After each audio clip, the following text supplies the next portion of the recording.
নিয়ে আপত্তি করেছি। আহমদুল্লাহ সাহেব তাহিরি কাউকে ধরে না, যখন ধরে খুব চিন্তা ভাবনা করে ধরে। আর দালালদেরকে বলবো, গড়িয়ে পেঁচিয়ে কথা বলে লাভ নাই। আহমদুল্লাহ সাহেব যে বলেছেন 40 বছর পূর্বে নবী ছিলেন না, এই ব্যাপারে তোমরা একটা কথা বলছো। এই 40 বছর পর্যন্ত উনি নিজে তো নবী ছিলেন না, উনি নবী হয়েছেন তারপরে।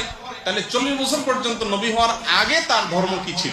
আসসালামু আলাইকুম ওয়া রাহমাতুল্লাহি ওয়া বারাকাতুহু, নাহমাদুহু ওয়া নুসাল্লি আলা রাসূলিল কারীম, আম্মা বাদ। তথাকথিত একজন ধর্মীয় আলোচক আহমদুল্লাহ সাহেব, তিনি একটি বক্তব্যে বলেছেন রাসূল করিম সাল্লাল্লাহু আলাইহি ওয়াসাল্লাম 40 বছর বয়সে নবুয়ত প্রাপ্ত হয়েছেন, এর পূর্বে তিনি নবী ছিলেন না। নাউজুবিল্লাহ মিন যালিক। আপনারা জানেন যে আমরা সকলে জানি রুহানি জগতে রাসূল করিম সাল্লাল্লাহু আলাইহি সাল্লামের নবুয়তের নির্ধারণ এবং দুনিয়াতে শুভ আগমনের পর 40 বছরের নবুয়তের প্রকাশ, তা নিয়ে আমাদের কোনো আপত্তি নেই। তিনি যে বক্তব্যে বলেছেন 40 বছর পূর্বে তিনি নবী ছিলেন না, তিনি তার বক্তব্য দিয়ে কি বোঝাতে চেয়েছেন?